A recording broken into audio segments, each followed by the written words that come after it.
नमस्कार, आप देख रहे हैं अलवर न्यूज में आकांक्षा पारिक। एक नजर आज की सुर्खियों पर। बजट को कांग्रेस ने सराहा, बीजेपी ने बजट को कहा बजट पुलिंदा। शहरवासियों की बजट को लेकर रही अलग अलग प्रतिक्रिया।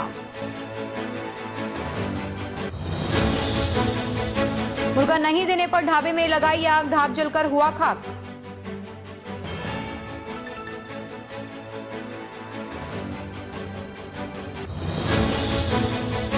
जयपुर आईजी पहुंची अलवर, ली पुलिस अधिकारियों की मीटिंग।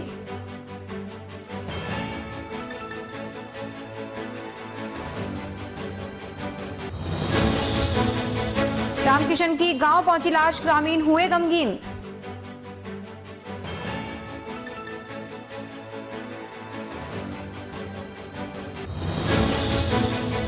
अब खबरें विस्तार से। अलवर न्यूज ने मुख्यमंत्री गहलोत के विधानसभा में पेश किए गए बजट को लेकर कतिपय बीजेपी और कांग्रेस नेताओं सहित चिकित्सक, व्यापारियों से चर्चा की। चर्चा में बीजेपी ने बजट को खास नहीं बताया, जबकि कांग्रेस ने बजट को विकासमुखी बताया। नगर परिषद के पार्षद सतीश यादव ने कहा कि बजट में अलवर को लेकर कोई विशेष घोषणा नहीं की गई। उम्मीद थी नगर परिषद अलवर को नगर निगम बनाने की घोषणा होगी, लेकिन जनता की मांग अधूरी रह गई। पीने के पानी के लिए कोई योजना नहीं बनाई गई। पूर्व विधायक बनवारी लाल सिंगल ने कहा कि बजट एक पुलिंदा है। चिकित्सा के क्षेत्र में अलवर को कुछ नहीं मिला। एमआईए के विकास की कोई योजना नहीं है। डॉक्टर विजयपाल यादव ने कहा कि बजट में सीएचसी पीएचसी खोलने से आमजन को लाभ होगा, लेकिन निजी हॉस्पिटलों को भारी नुकसान है। कांग्रेस जिला अध्यक्ष योगेश मिश्रा ने कहा कि बजट में अलवर जिले को बहुत कुछ मिला है। बजट में अलवर का विकास हुआ है। व्यापारी ने कहा कि गहलोत के बजट से सभी वर्ग को राहत मिलेगी।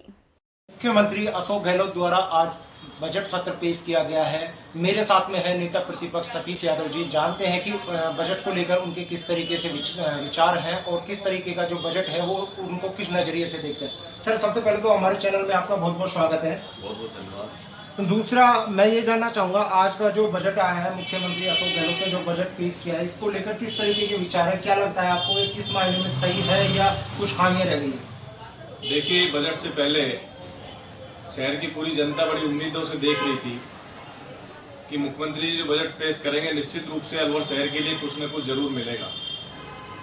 लेकिन जब आज हमने बजट को, भाषण को सुना तो हमें निराशा हुई। शहर की जनता भी निराश हुई, क्योंकि शहर की जनता को सबसे बड़े सामना करना पड़ रहा है समस्या का, वो है पानी की समस्या। आपको पता है, माननीय विधायक जी के नेतृत्व में पूरी बीजेपी कई दिनों तक धरने पर बैठी 45 डिग्री टेम्परेचर में, सिर्फ जनता के पानी की समस्या के समाधान के लिए। लेकिन पानी के लिए अलवर शहर में मुझे नहीं लगता इस बजट में कुछ भी दिया हो, और आने वाली गर्मी के समय में फिर वही पानी के लिए आकार मचने वाला है। तो सबसे बड़ी हमारी उम्मीद थी पानी के लिए कुछ न कुछ जरूर व्यवस्था होगी, लेकिन कोई व्यवस्था नहीं हुई। उसके साथ ही हम नगर परिषद के पार्षद हैं, तो उम्मीद भी कर रहे थे, माननीय विधायक जी ने भी विधानसभा में मांग की थी और सभी पार्षदों ने बोर्ड की बैठक में भी प्रस्ताव लिया था कि भाई हमारी ये नगर परिषद जो है इसका नगर निगम बनाया जाना चाहिए। हमें पूरी उम्मीद थी जरूर हमारी ये मांग पूरी होगी, लेकिन उसके लिए भी निराश होना पड़ा, क्योंकि अगर ये नगर निगम बनती तो निश्चित रूप से बजट भी बढ़ता, संसाधन बढ़ते और एक आवश्यकता भी थी, क्योंकि शहर बहुत बड़ा शहर हो चुका है। आसपास के जो छोटे छोटे कस्बे हैं वो भी शहर से जुड़ चुके हैं। तो एक शानदार नगर निगम का गठन हो सकता था, लेकिन वो भी नहीं हुआ।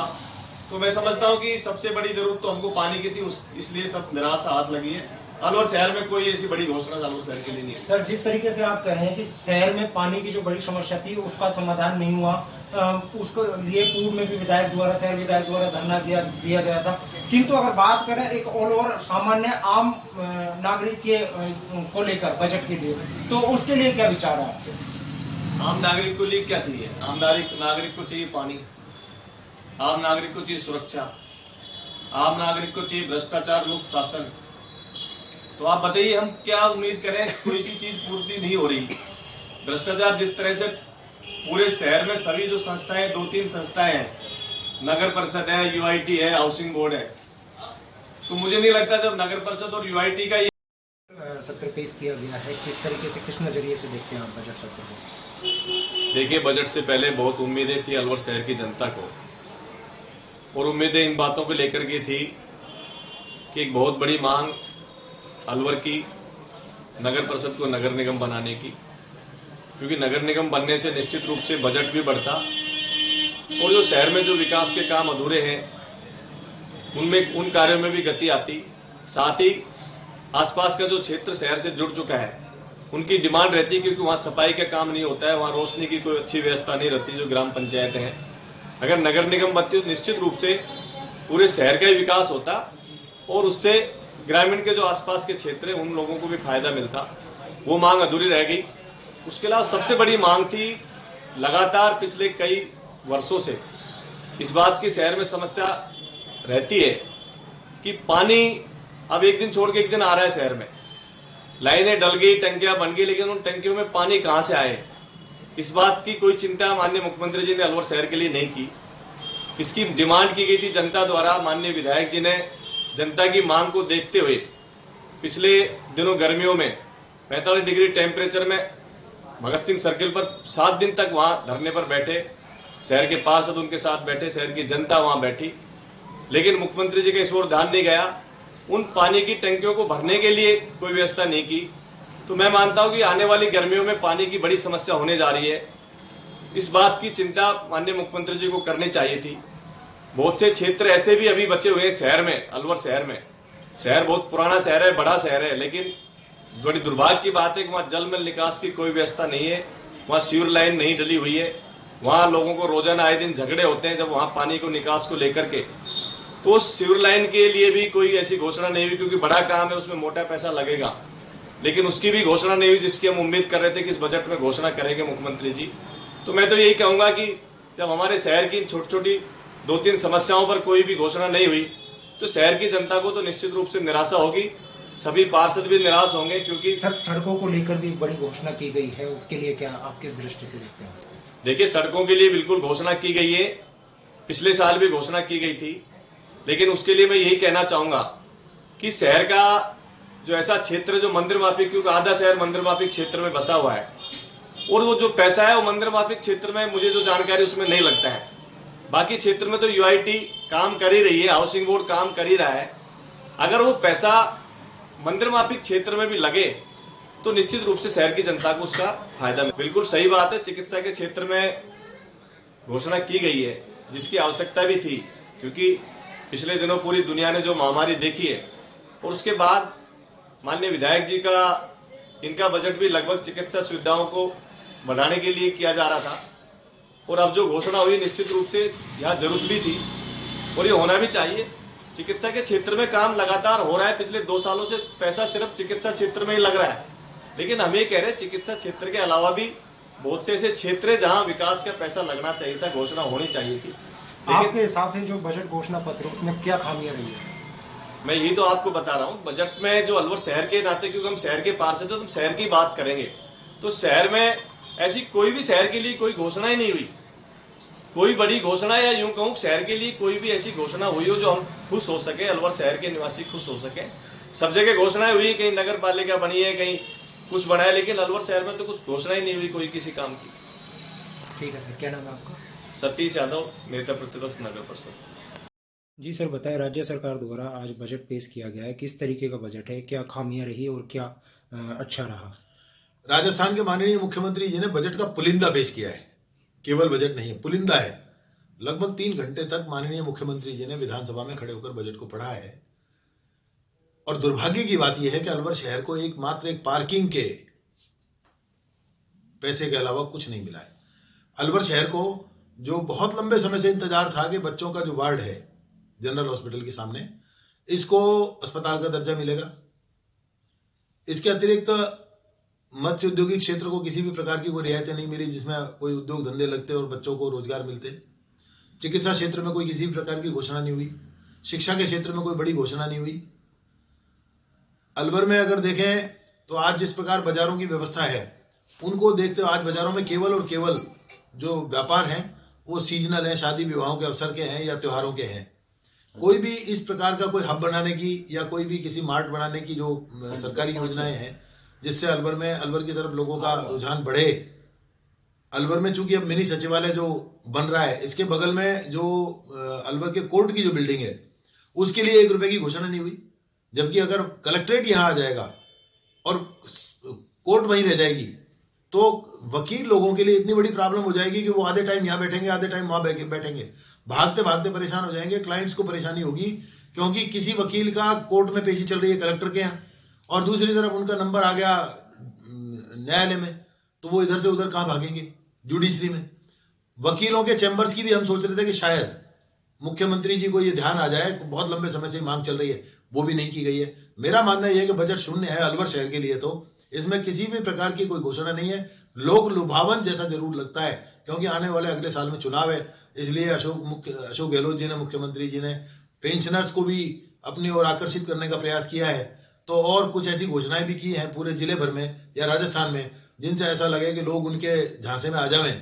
मेरा मानना तो यह कि जब अलवर को कुछ नहीं मिला तो राजस्थान में हमको कुछ नहीं मिला। सर, शिक्षा की आप बात कर रहे हैं, सिर्फ रीट अभ्यर्थियों के लिए 32,000 के जो पद थे उनको 62,000 कर दिया गया है, क्या दृष्टि से देखते हैं आप उसे? देखिए भाई, ये सरकार पेपर लीक सरकार है। जितनी मेहनत की थी बच्चों ने कोचिंग कर करके, उसकी भरपाई कौन करेगा? मुख्यमंत्री जी ने आज घोषणा की है कि हम फीस की भरपाई कर देंगे, या उनको अगर हमने आने जाने का कोई कूपन दिया था उसकी भरपाई कर देंगे।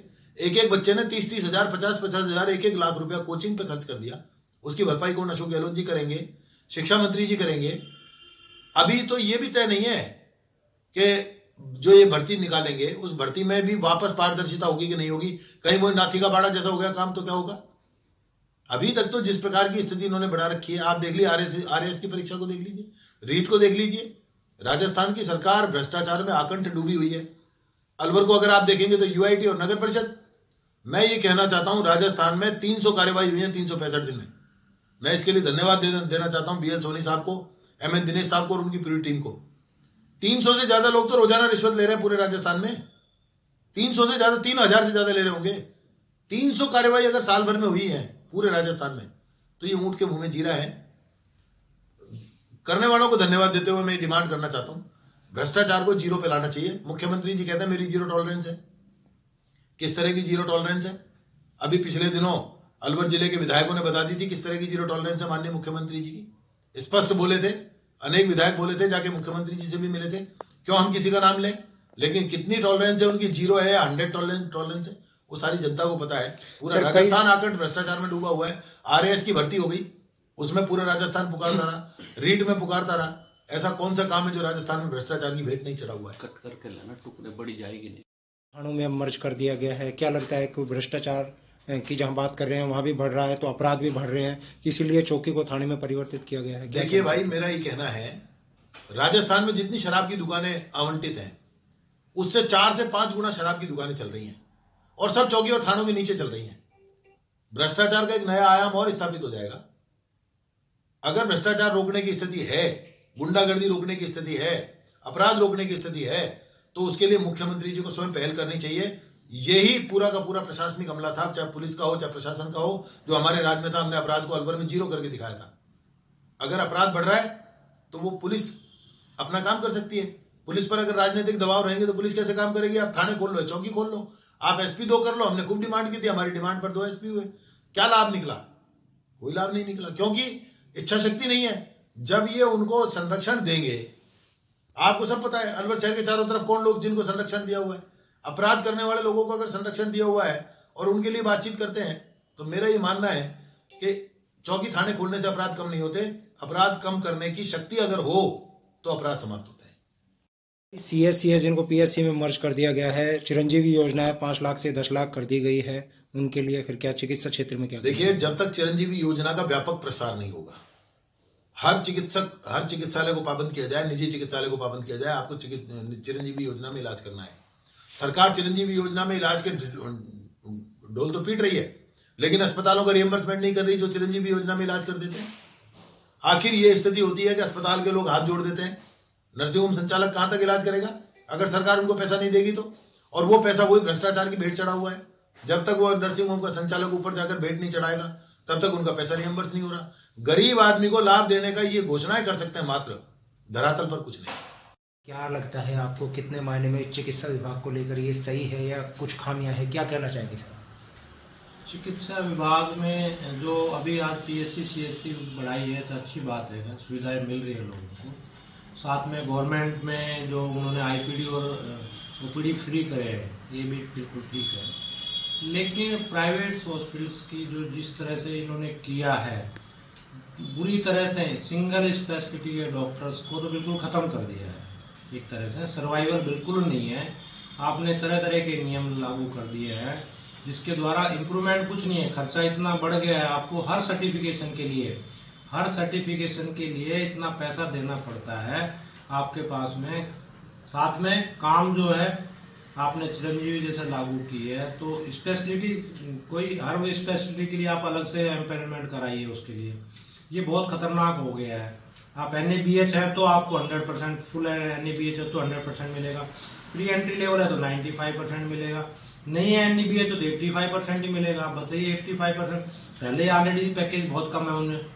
अभी भी आज लैप अपेंडिक्स पहले 9,000 था, 15,500 की, उसमें 85% निकाल लीजिए, फिर TDS निकाल के 8,000 9,000 रुपये आ रहे हैं लैप अपेंडिक्स के। तो ये ठीक नहीं है, इसका बढ़ाना चाहिए, पैकेजेस बढ़ाने चाहिए मरीज के लिए। ठीक है, आप जो सुविधा देना चाहते दीजिए ना, डॉक्टर्स भी सब तैयार है, पर आपको एक तबके को पूरी तरह खत्म कर देना इस तरह से। तो सर इस विषय को लेकर आप सीधा आरोप राज्य सरकार के ऊपर लगा रहे हैं, क्योंकि आमजन को तो निश्चित रूप से इस चीज की सुविधा मिली है, लेकिन कहीं ना कहीं इसमें राज्य सरकार की कमियां रही। हाँ, डेफिनेटली पैसे नहीं मिल रहे। आज पहले हमने किया, फिर बंद कर दिया था, अभी वापस शुरू किया, अभी 1-1.5 महीना हो गया, पैसे नहीं आ रहे। भामाशाह खत्म हुए 3 साल हो गए, उसके पैसे अभी तक नहीं आए हैं, अभी तक पैसे नहीं आए। रियल ग्राउंड की बात यह है कि पैसे नहीं आए। सरकारें केवल ऊपर से बातें करती है, लेकिन वास्तव में आप जाकर के देखिए कि लोगों के कितनों के पैसे ड्यू हैं। आप देखिए आज पैसे नहीं आते, उसमें फिर कमीशन खोरी होती है, बीच में आपका इंस्पेक्टर राज शुरू हो जाता है। तो प्राइवेट हॉस्पिटल्स के लिए तो ये बहुत ज्यादा, स्पेशली सिंगल स्पेशलिटी के डॉक्टर्स के लिए तो ये बिल्कुल खत्म कर रही है सरकार इसको। ये केवल कॉर्पोरेट्स को इनको बढ़ावा दे रही है इसके द्वारा।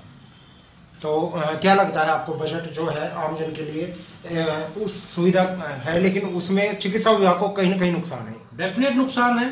आम लोगों को भी कैसे, आप एक स्पेशलिटी का, पहले ऐसा होता था कि जैसे आपको यहाँ ब्लड चढ़वाना है या आपको बुखार का ट्रीटमेंट करना है तो किसी भी हॉस्पिटल में ये MBBS है मिनिमम। जैसे मैं सर्जन हूँ तो MBBS का ट्रीटमेंट तो MBBS मैंने की है तो ट्रीट कर सकता हूँ ना, लेकिन अब वो ऐसा नहीं है।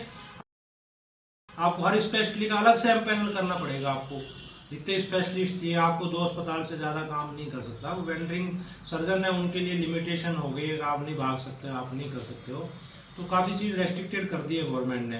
जो सिंगल स्पेशलिटी और छोटे अस्पताल हैं उनके लिए ये बिल्कुल खराब बजट है। जी सर, क्या नाम है सर आपका? Doctor Vijaypal Singh, IMA president. सरकार द्वारा बजट पेश किया गया है, किस तरीके का बजट है, क्या लगता है आपको, क्या कहना चाहिए? बहुत ही ऐतिहासिक बजट है। इस बजट में पूरे प्रदेश के गांव, गरीब, किसान, मजदूर, युवा, बेरोजगार, व्यापारी, कर्मचारी, सबका ख्याल रखा गया है। और हिंदुस्तान के इतिहास में पहली बार राजस्थान सरकार के यशस्वी मुख्यमंत्री जी ने किसानों के लिए अलग से कृषि बजट पेश किया है। अब बजट की मैं आपको बात बताऊं, देखो अलवर जिले की बात करता हूं, पूरे राजस्थान की बात गिनाने में मुझे 2 घंटे लगेंगे। अलवर जिले में बहरोड में जिला अस्पताल की घोषणा कर दी, बानसूर को उप जिला अस्पताल में क्रमोन्नत कर दिया, बड़ौदा में किशनगढ़, राजगढ़, बहरोड में कन्या महाविद्यालय, माचाड़ी, रैणी, अलवर, कलसाडा प्राथमिक स्वास्थ्य केंद्र को सामुदायिक स्वास्थ्य केंद्र में क्रमोन्नत कर दिया, बानसूर के CSC को उप जिला अस्पताल बना दिया, बहरोड में जिला अस्पताल बनाई दिया, अलवर के केरवा, कोटकासिल, बानसूर, सैतड़ी और आसपास 3 जगहों पर इंडस्ट्रियल एरिया। ये बहुत बड़ी बात है, इससे हमारे जिले के जो युवा है उनको यहाँ रोजगार मिलेगा।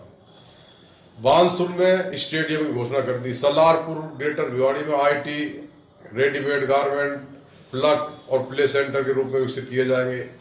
ग्रेटर भिवाड़ी में 150 करोड़ रुपए की लागत से ड्रेनेज सिस्टम का कार्य कर दिया।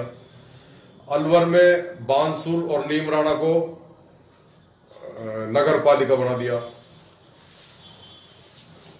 और एक जगह कोई और है उनको उप तहसील बना दिया। इसके अलावा बहादुरपुर और बगड़ तिराया नए थाने, अकबरपुर और बगड़ तिराया नए थाने बना दिए। कठुमर में DYSP का ऑफिस खोल दिया। तो अलवर जिले में इतना विकास आज से पहले नहीं। अच्छा, इसके अलावा तिजारा में अतिरिक्त सिविल न्यायालय खोल दिया और भिवाड़ी में मिनी सचिवालय बनाने की घोषणा कर दी। राजगढ़ में RAA का ऑफिस खोल दिया खैरतल और हरसोली की जो उप तहसील थी वो तहसील में क्रमोन्नत कर दिया। और बहुत सारे विकास किए हैं। और अभी तो आप देखना, सबसे बड़ी बात यह है, किसानों के लिए सबसे बड़ी सौगात माननीय मुख्यमंत्री जी ने दी है। एक किसानों के विकास के लिए एक राजस्थान में नहर निगम कृषि के लिए बनाया है, जिसमें पीने के पानी की व्यवस्था तो पहले कर ही रही है गवर्नमेंट। अब किसानों के लिए, कृषि के लिए, सिंचाई के लिए नहर आएगी, जिसमें 13 जिलों में अलवर जिला शामिल है। और एक बार नहर अलवर जिले में आ गए ना, तो यहाँ का किसान खुशहाल और संपन्न हो जाएगा। दूसरे सर, निश्चित रूप से जहां बात की जाए पूरे जिले की और राजस्थान की, आम जनता कह रही है कि बहुत ही अच्छा बजट राज्य सरकार द्वारा पेश किया गया है, लेकिन शहर के जो नागरिक हैं वो कहीं ना कहीं आपका विपक्ष जो आरोप लगा रहा है कि शहर के विकास के लिए किसी तरीके की बात नहीं हुई है। शहर को क्या मिला है? शहर को तो इतना मिल गया। देखिए, भंवर जितेंद्र सिंह जी पूर्व केंद्रीय मंत्री ने 850 करोड़ रुपए की ESIC मेडिकल कॉलेज खुलाया। दूसरा मेडिकल कॉलेज का बहुत जल्दी शिलान्यास अभी भंवर साहब से करवाएंगे, वो अतिशीघ्र होने वाला है। जेल को यहां से बाहर शिफ्ट कर रहे हैं, जेल वाली जमीन में बन रहा है। इसके अलावा 6 फ्लाईओवर भंवर साहब ने बनवा दिए। बुलेट ट्रेन का प्लान भंवर साहब ने बनवाया था 28,000 करोड़ रुपए में, जो स्टेट का बजट, लेकिन केवल केंद्र की नरेंद्र मोदी सरकार ने, बाबा बालकनाथ जी ने इसलिए उसको सक्सेस होने दिया कि कभी इसका श्रेय कांग्रेस गवर्नमेंट को, तत्कालीन गवर्नमेंट कांग्रेस गवर्नमेंट को और भंवर साहब को नहीं मिल जाए। उसके अलावा हाईवेज, पैरामिलिट्री फोर्सेज के 11 भर्ती सेंटर और ट्रेनिंग सेंटर खोल दिए। और कोट कासिम में हवाई अड्डे का प्लान स्वीकृत भंवर साहब ने कराया था, उसको इन्होंने कैंसिल करा दिया। नहीं सर, सवाल ये है कि आज के बजट घोषणा, आज के बजट, हमारी जो पहली जो चीज स्वीकृत हुई पड़ी है ना, उन्हीं को केंद्र सरकार नहीं पूरी होने दे रही कि हमें नहीं मिल जाए। और अलवर शहर को तो क्या नहीं दिया, बहुत जल्दी अलवर नगर निगम बनेगा, मैं आपको बता रहा हूं। तो क्या माने इस तरीके की जो आपके द्वारा जो बड़ी घोषणा की जा रही है कि बहुत जल्द, तो क्या ये संभव हो पाएगा जो आप बता रहे हैं? बिल्कुल, हमने माननीय मुख्यमंत्री जी से इस बात के लिए निवेदन किया है, भंवर साहब ने भी किया है, माननीय हमारे दोनों मंत्रियों ने किया है, सभी विधायकों ने किया है, और हम सबने भी किया है। उस दिन बजट को लेकर के जो हमारी सम्मेलन हुआ था, उसमें मैं भी भंवर साहब के और जूली जी के और शकुंतला जी के साथ वहां पहुंचा था। तो बहुत जल्दी नगर निगम बनेगा। इसके अलावा विकास की कोई कमी नहीं है। आदमी की भावना सही होनी चाहिए, सोच पॉजिटिव होनी चाहिए। बीजेपी वालों की तरह नहीं होनी चाहिए कि विकास को केवल इसलिए रोक दे, कभी दूसरे व्यक्ति को उसका श्रेय नहीं मिल जाए। किस तरीके का जो आपकी पार्टी में किस तरीके का खुशी का माहौल है सर इस समय बजट को लेकर?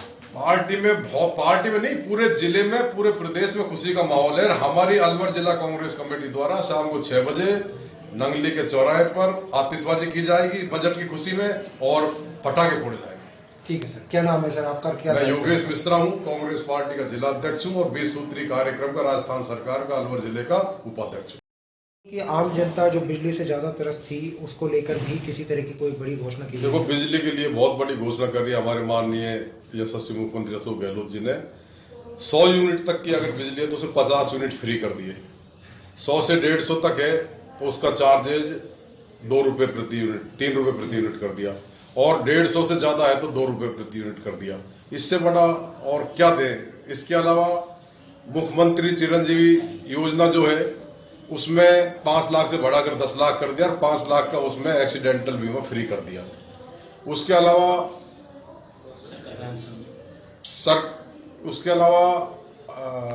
ये जो थी ना अपनी कैंसिल हुआ है, उसमें पहले 32,000 जगह थी, उसको बढ़ा के 60,000 कर दिया, 62,000 कर दिया, और उसकी अब इसमें जुलाई में एग्जाम कराएंगे।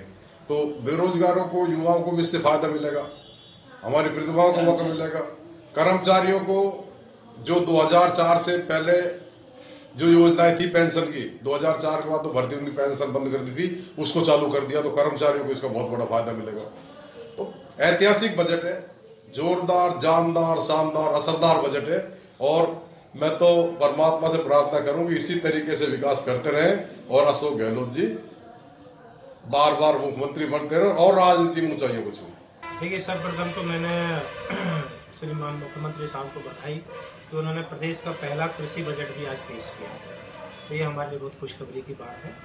दूसरी चीज़, उन्होंने जो ये बजट पेश किया है, ये सभी के लिए बहुत ही राहत वाली बात है, चाहे नौकरी पेशे हों, चाहे कृषि के क्षेत्र में हो, चाहे लॉ एंड ऑर्डर से संबंधित हो।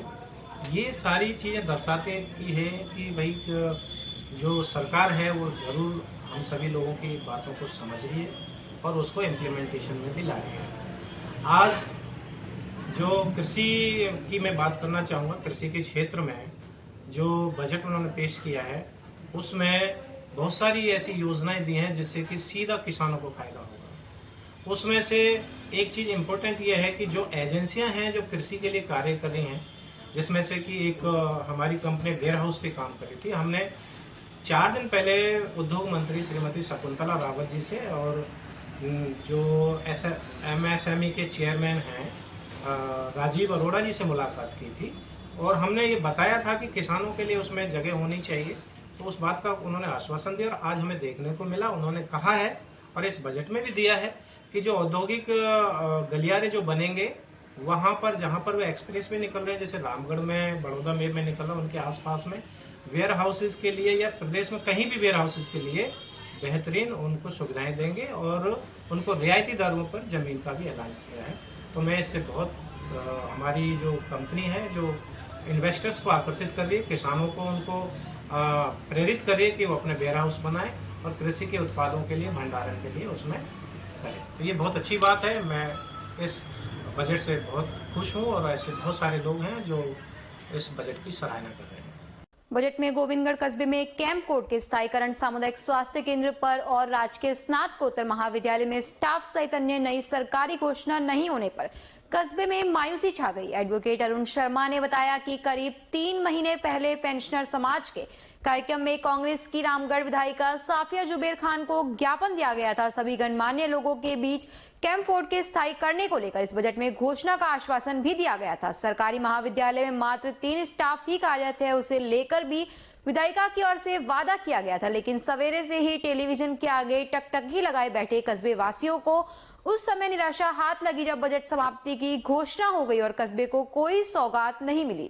कस्बे में करीब 15 वर्ष पहले इस कैंप कोर्ट को खोला गया था। कैंप कोर्ट के खुलने से गरीब लोगों को न्याय के लिए लक्ष्मणगढ़ नहीं जाना पड़ता था और उन्हें सस्ते में ही न्याय मिल जाता था। वर्तमान में यह कैंप कोर्ट महीने में 15 दिन गोविंदगढ़ तथा 15 दिन लक्ष्मणगढ़ लगती है।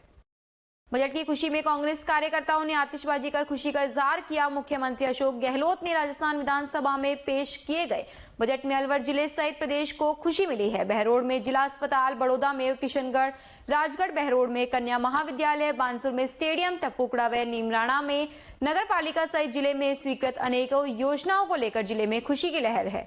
जिला कांग्रेस ने योगेश मिश्रा जिला अध्यक्ष कांग्रेस कमेटी के नेतृत्व में शाम को नंगली चौराहे पर आतिशबाजी कर खुशी का इजहार किया।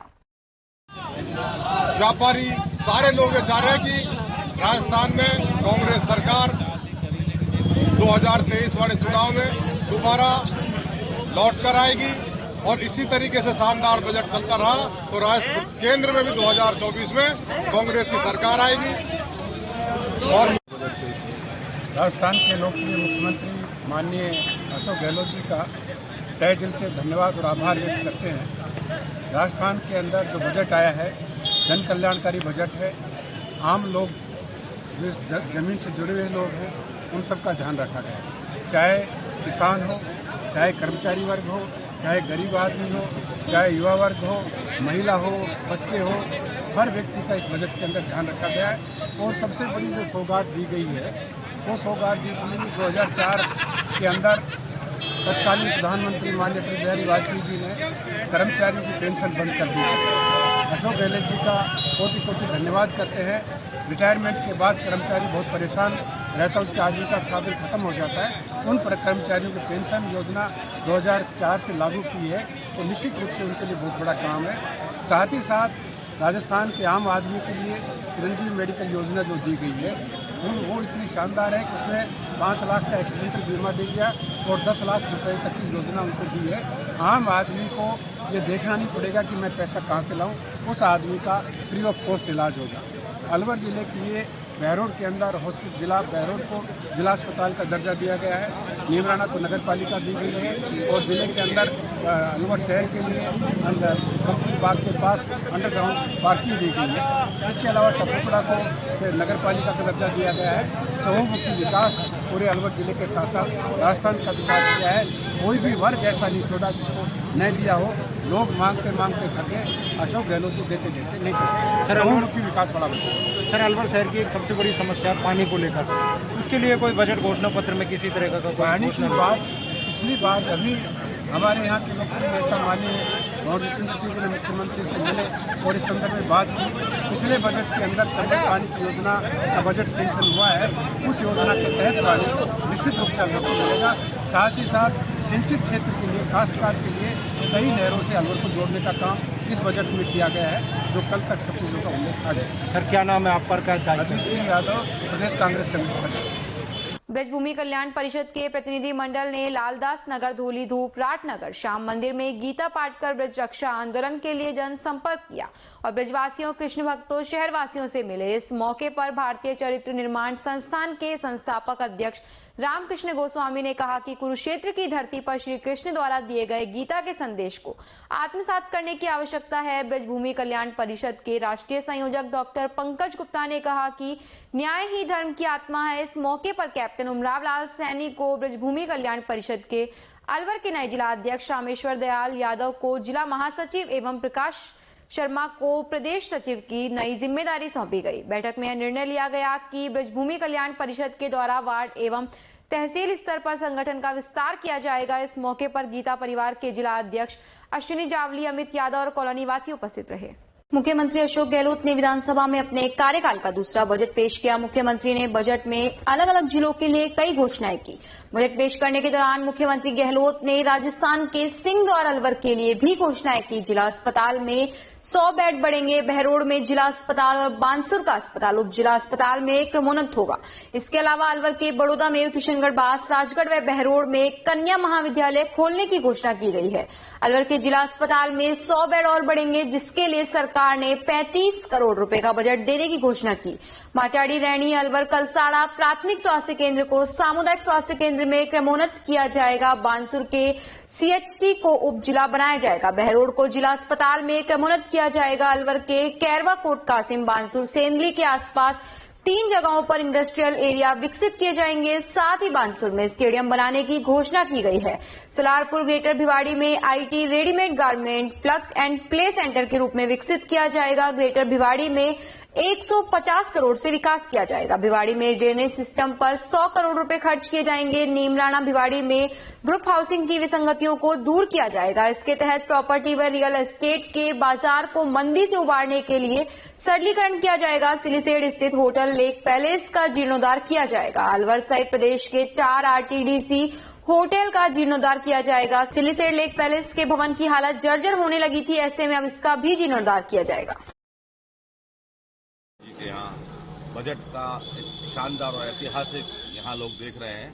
राजस्थान के गांधीवादी मुख्यमंत्री जी ने बजट में सभी वर्गों का ध्यान रखा है। क्योंकि गांधी के नाम से प्रसिद्ध हमारे गांधीवादी मुख्यमंत्री जी ने गांधी के नाम से 250 करोड़ रुपए का म्यूजियम की भी घोषणा की है। 1200 टीचर्स की घोषणा की है। स्कूल खोलने की, गांधी स्कूल खोलने की घोषणा की है। और चिरंजीवी योजना में जो लोग गरीब लोग थे उनका भी दायरा बढ़ाकर 5 लाख से 10 लाख का किया है। सारे निःशुल्क योजनाएं जो स्वास्थ्य सेवा है उनका विस्तार किया है। 1200 स्वास्थ्य केंद्र खोलने की घोषणा की है। किसानों के हित में भी घोषणा हुई होने वाली है। लगातार ये घोषणाएं ऐसी हैं जिससे आम आदमी को राहत मिलेगी, क्योंकि कोविड के दौरान आम आदमी के धंधे और वगैरह सारे खराब हो चुके थे। ऐसी स्थिति में गरीबी से जो नीचे जूझ रहे हैं लोग, उनके स्वास्थ्य का बड़ा ध्यान रखते हुए मुख्यमंत्री जी ने हर वर्ग का ध्यान रखा है और चौथी बार लगातार ऐतिहासिक और शानदार बजट पेश किया जा रहा है। बजट में प्रदेश के लिए बहुत बड़ी सौगात रही है। 32,000 से रेट परीक्षा बढ़ाकर 62,000 की गई है। 1 लाख युवाओं को रोजगार देने की घोषणा की गई है और अलवर में 100 बेड अस्पतालों में बढ़ाए गए हैं। निःशुल्क योजना जो 5 लाख से बढ़ाकर 10 लाख रुपए कर दी गई है और सभी इलाज फ्री कर दिए गए हैं।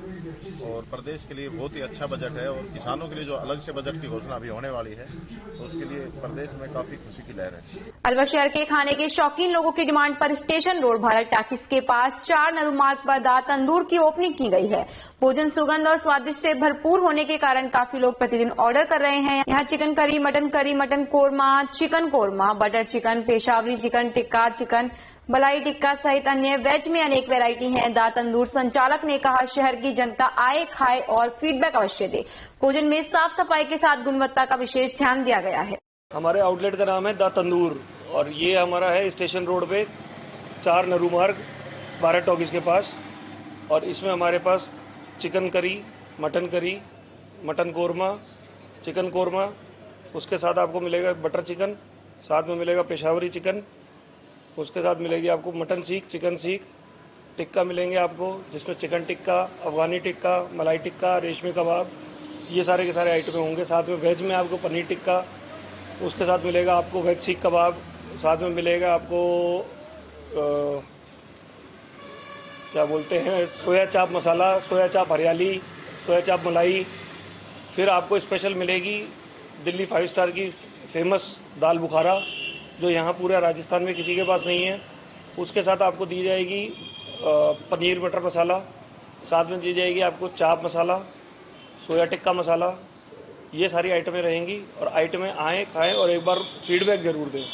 गोविंदगढ़ कस्बे में गाय की रोटी सेवा को लेकर सामूहिक चंदे से गौ सेवा रथ का विधिवत उद्घाटन किया गया। न्याना मंदिर के महंत बालक दास ने बताया कि पूर्व में जन सहयोग से मोटरसाइकिल रिक्शे से कस्बे सहित अन्य गांवों से गायों के लिए रोटी सहित फल सब्जी एवं अन्य सामग्री को एकत्रित कर गौशाला में पहुंचाया जाता था। उस रिक्शे के जर्जर हो जाने के बाद जन सहयोग से नया ई रिक्शा खरीदा गया है। भगवती गली में स्थित ओम शांति भवन के पास गौरथ का विधिवत उद्घाटन किया गया के बाद जन सहयोग से नया ई रिक्शा खरीदा गया है। भगवती गली में स्थित ओम शांति भवन के पास गौरथ का विधिवत उद्घाटन किया गया।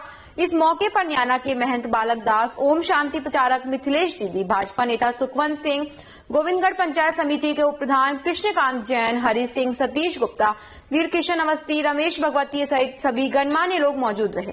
रामगढ़ थाना क्षेत्र के दिल्ली अलवर मार्ग पर कंजर बस्ती के नजदीक वेज और नॉनवेज होटल चलाने वाले इमरान से डोली बास के समीप रहने वाले बाती पुत्र रोशन भोपा और उसके साथी ने मंगलवार को मुर्गे का मीट उधार मांगा। होटल संचालक ने उधार देने से मना कर दिया। इस पर बाती और उसके साथी ने इमरान के साथ अभद्रता की और रात में ढाबे को जला देने की धमकी देकर चले गए। उसके बाद रात करीब 12 बजे बाद बाती पुत्र रोशन और उसके साथी एक राय होकर होटल पर आए और होटल के गल्ले से 1250 रुपए एवं 5 मुर्गे चुरा लिए। उसके बाद ढाबे में आग लगा दी, जिसके चलते वहां रखे 12 मुर्गे जिंदा जल गए और ढाबे में रखा सारा सामान जलकर राख हो गया। आग से 50,000 का नुकसान हो गया। क्या घटना हुई? वो असल में कल मुर्ग लेने के आए थे ना। कौन लोग थे? बाती कनक रोशन और हरबंस, साथ 2 साथी हो रहा, 3 जना हो रहा। अच्छा, क्या लेने के लिए आए थे? मुर्ग लेने के लिए। फिर उसके बाद उधार मांग रहे, मैं उधार देना है होंगे। फिर उसके बाद हासिल हो गई। हासिल के बाद वो लोग गाली गलौज थी हमारी, वो वक्त चले गए, हम पीछे कर गए। मैं रात के देखेंगे पुराने ढेंके हुए। लक्ष्मणगढ़ थाना पुलिस ने नाबालिग से सामूहिक दुष्कर्म के आरोप में अकरम खान को गिरफ्तार किया था, लेकिन अकरम शौच करवाते समय हवालात के पास बनी सीढ़ियों के रास्ते से छत से कूदकर फरार हो गया। साइक्लोन सेल की सहायता से फरार आरोपी अकरम और सामूहिक दुष्कर्म के 6 आरोपी रविंद्र उर्फ बगुला को सोहना हरियाणा से गिरफ्तार किया गया। थाना प्रभारी अजीत सिंह के अनुसार आरोपी की गिरफ्तारी में अहम भूमिका शहजाद खान एएसआई की रही।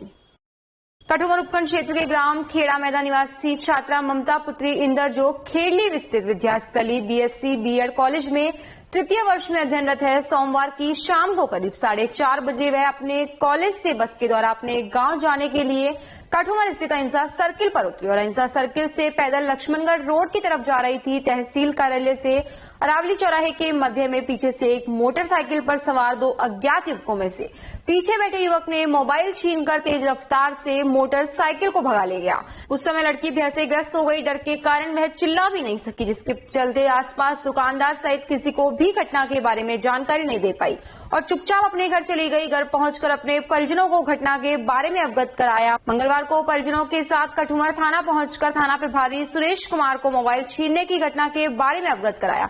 रघुवीर सिंह, हेड कांस्टेबल पुलिसकर्मी राजेश ने घटनास्थल का मौका मुआयना किया। ये बच्ची बता रही है कल कोई मोबाइल छीन लिया था 3 लड़कों ने। अच्छा, और आसपास किसी को बताया भी नहीं इसने। आज जाके रिपोर्ट की है दूसरे स्थान पर। अच्छा अच्छा, तो कब की घटना बता रहे हैं? कल 4:30 तो मोटरसाइकिल चालक पैदल थे या कुछ बांध पे थे वो? रैणी क्षेत्र गांव खुर्द निवासी लापता रामकिशन मीणा का शव नेपाल में कटेरी के पहाड़ों में मिला है। रामकिशन नेपाल में पाइलिंग मशीन लेकर गया था, जहां पर उसकी हत्या कर चेहरे पर तेजाब डाला गया, जिसके शव को लेकर परिजन गांव आए व पुलिस प्रशासन के मौजूदगी में अंतिम संस्कार किया गया। मृतक रामकिशन के परिजनों ने बताया कि 6 फरवरी को गांव आने के लिए रामकिशन नेपाल से कार से रवाना हुआ था, जिसकी कार 9 फरवरी को नेपाल भारत बॉर्डर पर बिहार में मिली थी। वह तभी से लापता था। नेपाल में ठेकेदार कमल थापा ने रुपयों के लिए उसकी गला घोटकर हत्या कर पहचान छुपाने के लिए उसके चेहरे पर तेजाब डालकर जला दिया था। रामकिशन गांव पैसे लेकर आ रहा था। परिजनों ने अंतिम संस्कार के बाद रैणी एसडीएम अनिल कुमार सिंघल को ज्ञापन सौंपकर हत्या के आरोपियों को फांसी की सजा, पीड़ित परिवार के एक सदस्य को सरकारी नौकरी व आर्थिक सहायता दिलाने की मांग की। रैणी ब्लॉक में बुलेरी ग्राम पंचायत में एक ग्राम है खुर्द, जिनके एक व्यक्ति रामकिशन जी जो कुछ दिनों से लापता थे। आज उनका शरीर और उनकी बॉडी यहाँ गांव में लाई गई और जिनका उनके परिवारजनों ने उनकी उपस्थिति में उनका दाह संस्कार, अंतिम संस्कार किया गया है। उनके द्वारा जो भी ज्ञापन दिया गया है, उनकी जो वाजिब मांगे उनको उचित स्तर पर भिजवाया जा रहा है। उनकी हर संभव मदद की जाएगी। अगर ऐसा ही होता रहा तो दूसरे भाई के साथ में कभी होगा, क्योंकि कोई पूछने वाला तो है नहीं। तो अगली बार किसी और के साथ भी हो सकता है। इससे तो मीडिया वालों से अनुरोध है कि आप अधिक से अधिक इसको मतलब हाईलाइट करें, मीडिया में दें, जिससे कि भारत सरकार और राजस्थान सरकार और नेपाल गवर्नमेंट है उसको पता चले कि इसके पीछे भी पूरा समाज और पूरा देश आज रो रहा है। ये पूरे मतलब अगर इसमें मेरा कहना है, मैंने पूरा इसको परस्यू किया है। जितने भी IAS अधिकारी मेरे साथी दोस्त लोग हैं वहाँ पे बिहार में, उन्होंने रात दिन मेहनत करके इसको कामयाब किया है। अगर वो दोस्त लोग वहाँ पे IAS नहीं होते तो इसका लाश क्या है, इसकी FIR नहीं कर रहे थे। FIR दर्ज नहीं होता, बिहार में FIR नहीं कर रहे थे। और केंद्र सरकार के जरिए हमें सहायता मिली है और बिहार के अधिकारियों की भी हमारी पूरी सहयोग रहा, पूरा सहयोग। 10 दिन से गुहार लगा रहे थे सोशल मीडिया पे, सबको हमारे भाई को बचा लो। अब अगर उस टाइम सोशल मीडिया तो ज्यादा प्रभावी था, लेकिन कोई अधिकारी इधर से डॉक्टर केवललाल जी को भी बोला था, बालकनाथ को भी बोला था, जितने भी हमारा जो भी सहयोग था हमने पूरा प्रयास किया, लेकिन हमें असफलता ही मिली।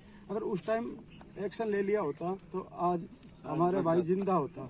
और मैं केंद्र सरकार से और राजस्थान सरकार से एक बात कहना चाहता हूं कि उस टाइम कुछ नहीं किया, चलो कोई बात नहीं, हमारा भाई हमारे पास में जैसे भी है हम उसको सहन करेंगे, परिवार वाले, गांव वाले। लेकिन मैं राजस्थान सरकार, केंद्र सरकार से ये कहना चाहता हूं कि मेरे जो भाई के साथ में ये घटना घटी को फांसी की सजा हो, परिवार को संज्ञान ले, 1 करोड़ का मुआवजा दे, ये बेटे को सरकारी नौकरी मिलनी चाहिए और 4 बच्चियों की शादी की जिम्मेदारी सरकार ले। अब उसके परिवार में वही था, कमाने वाले वही थे, उसका परिवार की स्थिति बहुत खराब हो जाएगी। अब वही था एकमात्र सहारा, शादी की जिम्मेदारी सरकार ले। अब उसके परिवार में वही था, कमाने वाले वही थे, उसका परिवार की स्थिति बहुत खराब हो जाएगी। अब वही था एकमात्र सहारा। फाल्गुन का महीना शुरू होने के साथ ही खाटू श्याम धाम के लिए पदयात्रा भी शुरू होने लगी है। इसी के तहत मंगलवार को अलवर में श्री श्याम दर्शन सेवा समिति की ओर से तीसरी बार पदयात्रा निकाली गई। शिवाजी पार्क स्थित गणेश श्याम मंदिर से यह पदयात्रा शुरू हुई। समिति के कोषाध्यक्ष अनिल अरोड़ा ने बताया कि तीसरी बार यह पदयात्रा निकाली जा रही है। इस बार 150 से अधिक पदयात्री शामिल हैं, जिनके रहने खाने की सुविधा समिति की ओर से निःशुल्क कराई गई है। इस अवसर पर सहयोग करने वाले भामाशाहों का भी अतिथियों ने सम्मान किया। यह जानकारी अनिल अरोड़ा, कोषाध्यक्ष समिति अलवर ने दी। ये श्याम दर्शन सेवा समिति के तत्वाधान के अंदर तृतीय पदयात्रा, निःशुल्क पदयात्रा जा रही है, जिसके अंदर सभी यात्रियों को निःशुल्क सभी प्रकार की सुविधाएं, रहना, सहना, खाना और लौट के बाई बस के द्वारा आना। और ये सब हमारी जो समिति है निस्वार्थ रूप से कर रही है, जिसके अंदर हमारे सहयोगी जो लोग हैं वो हमको सहयोग कर रहे हैं। आप लोगों के माध्यम से हम ये चाहते हैं कि आगामी वर्ष हमारे पास अधिक यात्रियों की संख्या रहेगी। आप इसको प्रसारित करें। आज बड़ा ही पावन दिन है। आज श्री श्याम दर्शन सेवा समिति के तत्वाधान में तृतीय निःशुल्क पदयात्रा हम ले जा रहे हैं। क्या है, हमारे पास कई बार ये सूचना आती है कि कई लोगों के पास देने के लिए पैसा नहीं होता है, कि उनका मन बहुत रहता है कि सेवा भी करनी है, पदयात्रा भी करनी है। तो यहाँ से अधिकतर जितनी भी पदयात्राएं जाती हैं वो शुल्क लेती हैं। तो हमने ये सोचा है, हमारी समिति के लोगों ने सोचा कि हम निःशुल्क सभी लोगों को ले जाएं। ये एक तरह से तीर्थ है, जितना हो उतना अच्छा, और जितना हमसे हो पाएगा हम उतना करेंगे। भगवान हमें इस लायक बना के रखे। बुजुर्गों का आशीर्वाद हमारे साथ है और हम चाहते हैं इस तरह से हमारे साथ रहे। और ये 150 यात्रियों का जत्था आज अलवर से रवाना हुआ है।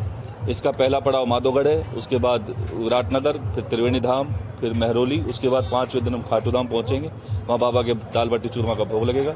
उसके बाद इनको रात वो ही है, सुबह बस से अलवर बाकायदा सीटों सीट लेकर आया जाएगा। यही हमारी प्रक्रिया है। जय श्री श्याम। इसी के साथ खबरों में वक्त तो चला एक छोटे से ब्रेक का। जल्द लौटेंगे, कहीं नहीं जाएगा, बने रहिए अलवर न्यूज के साथ।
मशीन द्वारा हो रही है रोज दूध की सप्लाई।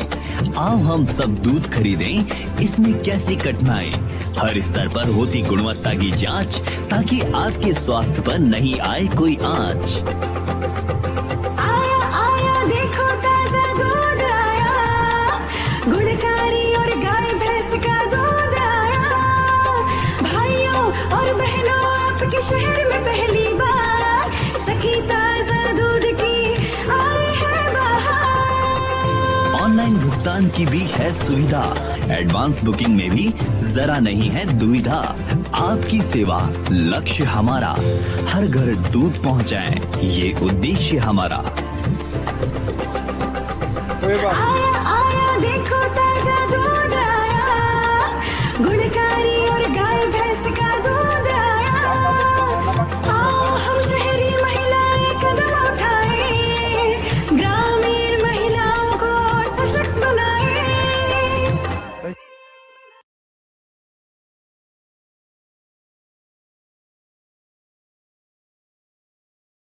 ब्रेक के बाद एक बार फिर से आपका स्वागत है। बढ़ते हैं अगली खबर की ओर।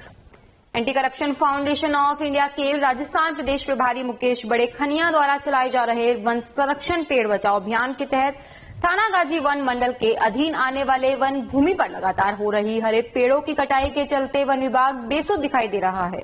उन्होंने कहा कि जहां वन विभाग थानागाजी मंडल की चौकी ऑफिस है, वहां मात्र 100 मीटर की दूरी पर वन भूमि से पेड़ों की कटाई की जा रही है। कई बार थानागाजी वन मंडल के अधीन आने वाले इस वन भूमि पर anti corruption foundation of India की टीम द्वारा पेड़ काटने वाले के लोगों को भगाया गया है। साथ ही वन विभाग के थानागाजी मंडल के आरएफओ राजेश मीना को सूचना उनके वन विभाग चौकी पर मुकेश द्वारा दी गई।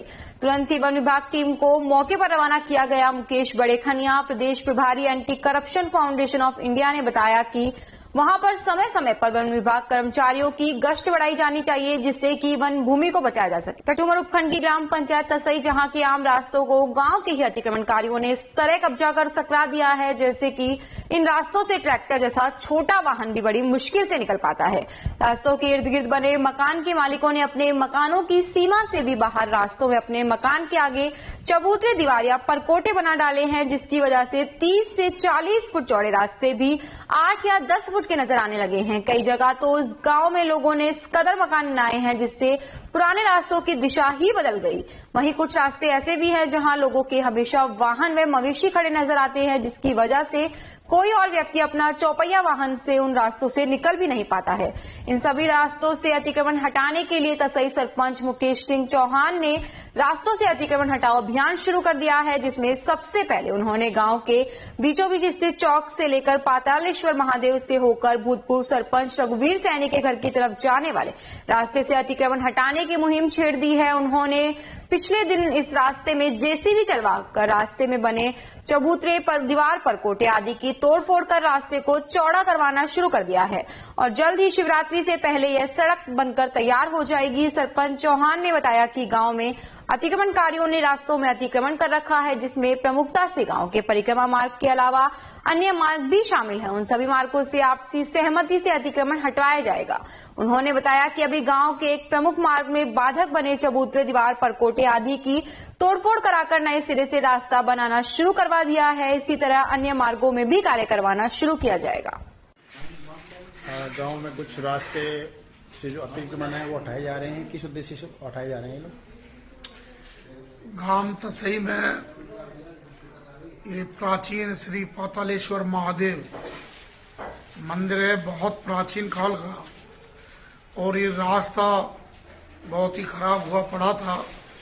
कुछ लोगों ने धीरे धीरे रास्ते पर दोनों साइड से कब्जा कर लिया, तो उनको सबको मैंने समझा करके और सहमति से ही वो रास्ता का निर्माण होने जा रहा है और वो तोड़ फोड़ करवा दी गई है जेसीबी के द्वारा।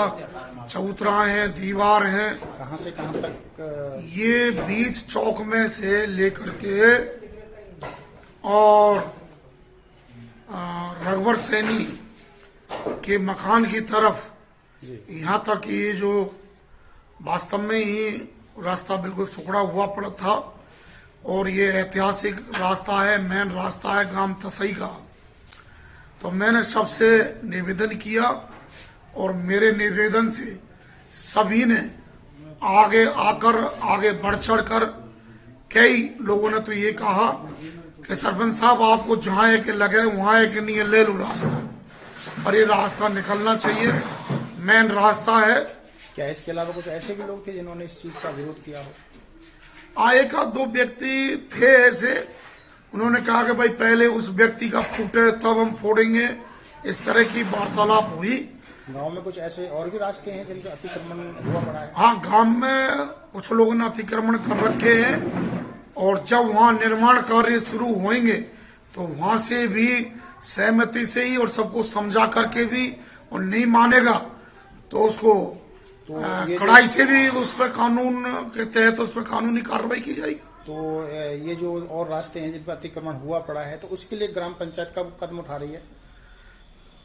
उन पे जैसे ही काम चालू होंगे उस समय ही उन पे तोड़ फोड़ की जाएगी और सहमति से ही की जाएगी। कोई व्यक्ति नहीं मानेगा तो उसको अपने हिसाब से हम टैकल करेंगे, और हमारे हिसाब से टैकल भी नहीं होता है तो प्रशासनिक कार्रवाई उन पे करवाई जाएगी। ऐसे वैसे कौन कौन से रास्ते हैं?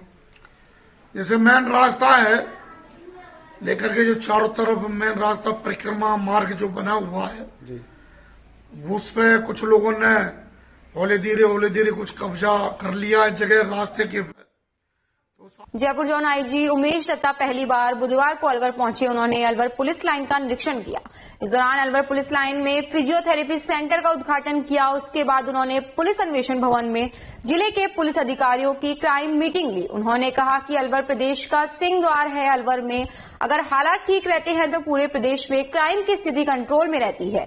आईजी उमेश दत्ता बुधवार को अलवर पुलिस लाइन में पहुंचे। वहां उन्होंने पौधारोपण किया। यूआईटी की तरफ से पुलिस लाइन में 16 बेड का फिजियोथेरेपी सेंटर बनाया गया है। इस सेंटर में पुलिस कर्मियों को बेहतर इलाज मिल सकेगा। सेंटर में अपनी सेवाएं देने वाले एक डॉक्टर व यूआईटी सचिव का सम्मान किया गया। पुलिस अधीक्षक ने कहा कि पुलिसकर्मी तनाव में रहते हैं, उनको एक जगह पर बेहतर इलाज मिलेगा। अलवर में बढ़ते हुए क्राइम के ग्राफ पर पुलिस आला अधिकारियों और सरकार का पूरा ध्यान है। पुलिस बेहतर काम कर रही है। अलवर में जल्द ही साइबर थाना खुलेगा। पुलिस कर्मियों को साइबर क्राइम की ट्रेनिंग दी जा रही है। अलवर पुलिस ने कई बड़ी गैंग को पकड़ा है। इन गैंग ने देश के हजारों लोगों से करोड़ों रुपए ठगे हैं। अलवर में क्राइम का ग्राफ कम हो, इसके लिए कोशिश की जा रही है। निश्चित तौर पे देखिए, अलवर राजस्थान का सिंह द्वार है, एंट्री पॉइंट है। ये जितना सुदृढ़ होगा, यहाँ कानून व्यवस्था और जो क्राइम की स्थिति जितनी अच्छी रहेगी और जितना कंट्रोल में रहेगी, उससे सारा इस इलाके में प्रभाव पड़ता है। तो निश्चित तौर पे वही इसमें प्राथमिकता के साथ टीम वर्क के साथ करने का प्रयास रहेगा। और साथ में जो लोकल क्राइम है, बेशक वो गैंग मूवमेंट हो या कोई भी हो, उसको लेकर कोशिश ये रहेगी कि जवाबदारी फिक्स की जा सके, जिसमें कि सारी हिरार्की जो है वो एक टीम के रूप में काम करे। और उसमें निश्चित तौर पे जो ध्येय वाक्य है कि आमजन में विश्वास और अपराधियों में भय, वो उसके ऊपर उसको चितार्थ करने की प्रयास रहेगा। संगठित क्राइम और साइबर क्राइम को लेकर काफ़ी केस बढ़े हैं। इसको लेकर भी पीएचक्यू की भी प्राथमिकता रहती है। अलवर में केस का जो ग्राफ है वो भी इनमें बढ़ रहा है, संगठित क्राइम का भी, साइबर क्राइम का भी। इसको लेकर क्या होगा? निश्चित तौर पे ये वाला जो एरिया है, ये इस पे मेजर फोकस रहेगा और इसमें निश्चित तौर पे कार्यबद्ध तरीके से इसमें आगे प्रगति की जाएगी। भिवाड़ी नगर परिषद के वार्ड 22 व 23 के यूआईटी सेक्टर 5 में सड़क बनाने में यूज हो रही घटिया सामग्री को लेकर सेक्टर में रहने वाली महिलाएं व पुरुष सड़क पर बैठ गए। उन महिलाओं का कहना है कि ठेकेदार सड़क बनाकर गया, नहीं कि सड़क उखड़ने लगी है। मौके पर सड़क पर बैठी कंचन तिवारी ने बताया कि सड़क में घटिया सामग्री का यूज किया जा रहा है, जिसमें सभी सेक्टर की सभी महिलाएं सड़क बनाने का विरोध कर रही हैं। मौके पर पहुंचे वार्ड पार्षद किशन सागर ने भी बताया कि 49.50 लाख रुपए का बोर्ड 22 व 23 में बजट पास हुआ था। यदि लगता है कि सड़क बनाने में घटिया सामग्री का यूज किया जा रहा है तो सड़क को उखवाकर दोबारा बनवा दिया जाएगा। मैम, क्या नाम है आपका और क्या समस्या है आपकी? कंचन तिवारी नाम है। समस्या ये है कि ये जो सेक्टर 5 यूआईटी का जो रोड बन रहा है, हाथ में बजरी आ रही है। आप खुद देख सकते हैं, आप खुद देख सकते हैं कि किस तरह का रोड बन रहा है और कितने दिन तक ये रोड चलेगा। इस तरीके से अगर रोड बनेगा तो हम लोग तो बहिष्कार करते हैं। सेक्टर 5 पूरा बहिष्कार करता है। और आपके सामने सारी महिला शक्ति आप देख सकते हैं। एक सेक्टर में रहने के हिसाब से एक पार्षद होने का जो वोट देती है, क्या चीज के लिए? कि हमें टाइम पे रोड मिल जाए, सही बनाया, पानी मिल जाए। जब यही सही नहीं रहेगा तो फिर क्या मतलब है? नहीं, बहिष्कार करते हैं, रोड नहीं बनने दिया जाएगा। जो भी इसमें इस पे कार्रवाई की जाएगी। तो किसी को सूचना दी है इसके बारे में? सूचना दिया गया है, जो शिखा माथुर जी हैं नगर परिषद में, और चेयरमैन साहब से भी बात हुई तो उन्होंने कहा कि शिखा माथुर जी से आप बात कीजिए। तो मैंने कॉल किया था तो वो कह रहे हैं कि हम अभी इस पे देखेंगे, हमारी तरफ से तो कंप्लीट नहीं है। लेकिन जो रोड बनाने वाले थे उन्होंने ये कहा है कि ये कंप्लीट हो चुका है। कंप्लीट हो चुका है तो आप खुद देख सकते हैं कि ये कैसा रोड बना है। ये रोड की क्वालिटी को लेकर के जो है बैठे हुए हैं यहाँ, और पिछले 3 दिनों से वार्ड के अंदर जो है रोड का काम चल रहा है। 49,50,000 रुपये का रोडों के लिए टेंडर पास किया है नगर परिषद ने। पिछले 3 दिन से जो रोड का काम चल रहा है उसमें कुछ कमी महसूस हो रही है इन लोगों को। रोड जो है उखड़ रहा है। इस संबंध में कल आयुक्त साहब स्वयं जो है मौके पर आए थे, वो भी देख के गए थे। INJN की देखरेख में जो है काम चल रहा है। और बिड्डा के जो एक्शन साहब हैं उनको भी दायित्व इसका दे रखा है। तो सभी की देखरेख में काम चल रहा है। कहीं भी कोई अनियमितताएं रहेंगी, कोई क्वालिटी में कोई दिक्कत रहेगी तो उसको ऊपर के दोबारा बनाया जाएगा। उनकी तरफ से ये आश्वासन है। खबरों में वक्त तो चला एक और छोटे से ब्रेक का, जल्द लौटेंगे, कहीं नहीं जाएगा, बने रहिए अलवर न्यूज के साथ।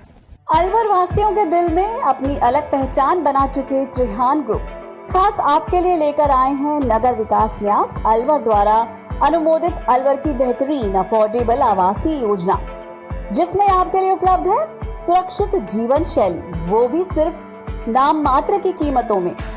कोई भी मन बनाने से पहले साइट विजिट जरूर करें, क्योंकि फ्लैट की कीमत है सिर्फ 5,15,000 रुपए से शुरू। अलवर भिवाड़ी मेगा हाईवे पर स्थित ये टाउनशिप आपके लिए पूरी तरह से सेफ है, जहां आपको मिलेंगी चौड़ी सड़कें, हरे भरे गार्डन, मंदिर और गुरुद्वारा। तो जल्दी कीजिए, सीमित फ्लैट्स उपलब्ध।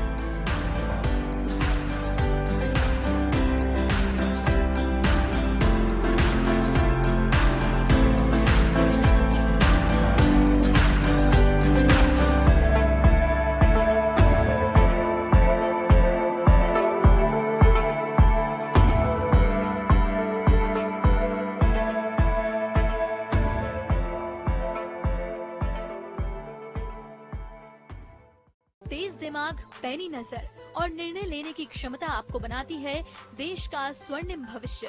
नरेंद्र तिवारी IAS एकेडमी, जो कि है सभी प्रतियोगी परीक्षाओं के लिए सर्वश्रेष्ठ संस्था, जहां का उन्नत माहौल और सही मार्गदर्शन आपको RAS, IAS, शिक्षक, REET, SSC, railway, Delhi police, Rajasthan police, SI, patwari, STC और B.Ed जैसी प्रतियोगी परीक्षाओं में सफलता का रास्ता दिखाएगा।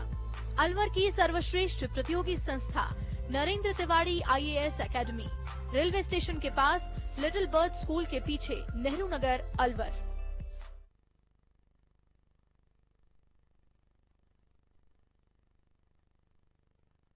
ब्रेक के बाद एक बार फिर से आपका स्वागत है। बढ़ते हैं अगली खबर की ओर। लॉयंस क्लब भिवाड़ी ने भिवाड़ी BM में सभागार में नेत्र जांच व चश्मा वितरण कैंप का आयोजन किया, जिसमें महिलाओं सहित बुजुर्गों ने अपनी आंखों की जांच करवाई। कैंप में 100 से अधिक लोगों ने अपनी आंखों की जांच करवाई। इस मौके पर BMA अध्यक्ष सुरेंद्र सिंह चौहान, जसबीर सिंह, ब्रजमोहन मित्तल, विकास गोयल, गोविंद गुप्ता, गिरधारी लाल स्वामी, सुरेंद्र शर्मा, लॉयंस क्लब के lion Vinay Gupta, lion KR Manoj, lion Kuldeep Sharma, lion SK Tyagi, lion Pramod Sharma, lion Dilip Gupta, lion TK Kachru, lion Sushil Bansal, lion Savitri Gautam, lion Naresh Tiwari सहित अन्य नागरिक मौजूद रहे। मुंडावर पुलिस ने मिशन 100 के तहत प्रभावी कार्रवाई करते हुए अंतर्राज्यीय लूट गैंग का पर्दाफाश किया है। थाना प्रभारी लक्ष्मी नारायण शर्मा ने बताया कि आरोपियों से पूछताछ में थाना मुंडावर इलाके में हुई लूट सहित अन्य वारदातें भी खुली। आरोपी अमूमन फाइनेंस कंपनी के ही कर्मचारियों को निशाना बनाते थे। आरोपियों ने जयपुर में भी 3,31,000 की लूट भी स्वीकारी है।